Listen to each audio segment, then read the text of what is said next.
Yo, what's up guys? Mike here. I'm in my hometown, Cape Town. I just got back a few days ago and I was super lucky to break the WOO world record in some super strong winds in Cape Town.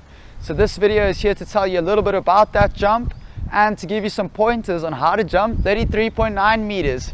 Meow.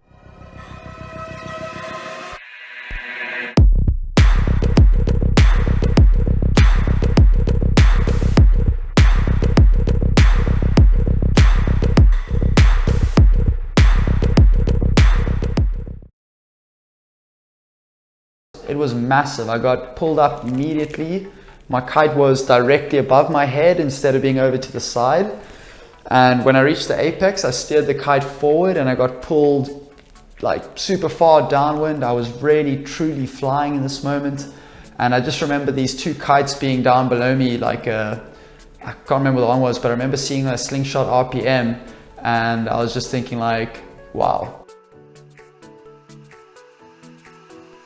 The big question everyone's been asking, unfortunately, no, I didn't get the big one on video, and there's a little story behind it. So I had a guy filming on the beach, Niiiaaawww, and he was filming me doing a jump, and then I landed downwind, and naturally he thought, oh, well, Michael's gonna come back upwind. But instead, I saw a super good kicker, and I just had to take it, and it was like this beautiful, really steep, square, golden kicker, and I was just like, and I had to take it and it paid off. I went massive but didn't get the video. Alright guys, so let's go through a few pointers that I can give you for how to jump super massive.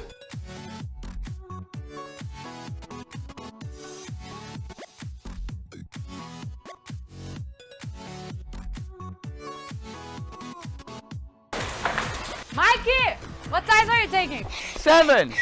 7? It's only 40 knots. That's plenty. Take a 9, pussy. You want to be taking a kite that allows you to be super lit, but just keep in mind that smaller kites accelerate faster. So if you're going to be lit on a 7 versus lit on a 12, which do you think you're going to jump higher on? On your approach, you don't want your kite to be super low. You actually want it to be around about 40 to 45 degrees.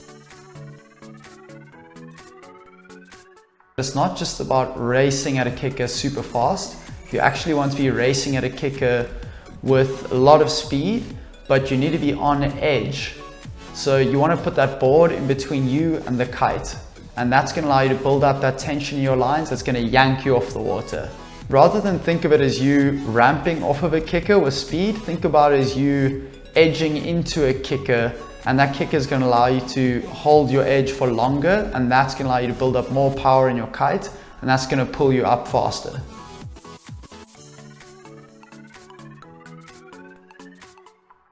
As you'll see on this jump, I'm bouncing into the trough, steering my kite up, edging really hard against the kicker and getting yanked off the water. Don't ramp off of it, you want to edge into it.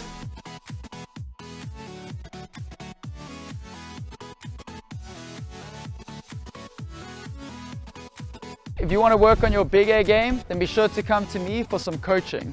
I'm hosting 5 clinics this season in Cape Town and the spots are selling out fast. So be sure to book now and you'll get the website in the link down below. Questions? Cool, let's go. I was riding my 7 meter XR6 with 22 meter lines. Yes, I definitely landed it. I don't think I crashed a single jump on the day. I crashed some kite loops, but it was just so easy breezy landing jumps on that XR. I wasn't really scared. I was just feeling like in control and jumping the highest I've ever jumped and just loving it. And largely that's thanks to me riding such a good kite. The XRs, they take you up easily. You can feel the kite the whole way through the air. It keeps you afloat, and when you're landing and you're swinging those down loops, it just lets you down so gracefully. It's a really truly amazing kite. So the thing about bigger kites is they accelerate slower. Like, would you rather be lit on a 12 meter or lit on a 7 meter? If I remember correctly, I did 2 down loops, and so I jumped, steered the kite forward, was flying, and then I brought it back for 1 down loop, and then I brought it back again for another one, and there may have been 3, but I think it was 2.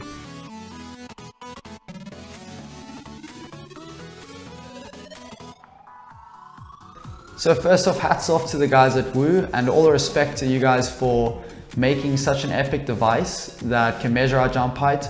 It's really the best thing we've got at the moment, and we all enjoy the game very much. In my experience, most of the time, it's pretty reliable and pretty accurate. For example, when I was in Spain and I was trying to set the record over there, I jumped, according to my Woo, I jumped 25.8 meters, and here's the video from that.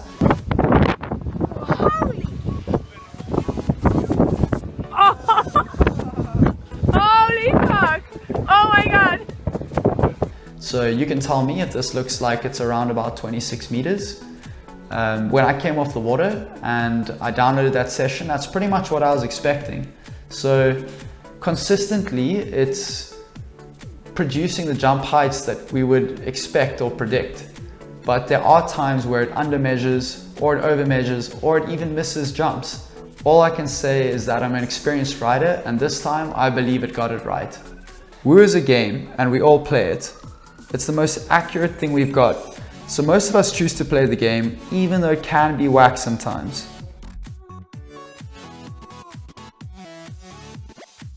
Yes, I couldn't possibly comment on that 3.9 meters, but I can tell you with certainty that I definitely cleared 30 meters. And I actually think I cleared 30 meters twice on the day, but the first jump, I didn't have my Woo on me because I was busy charging in the house. I just want to give a shout out to my sponsors, Core and Ride Engine, for providing me with the gear that keeps me safe.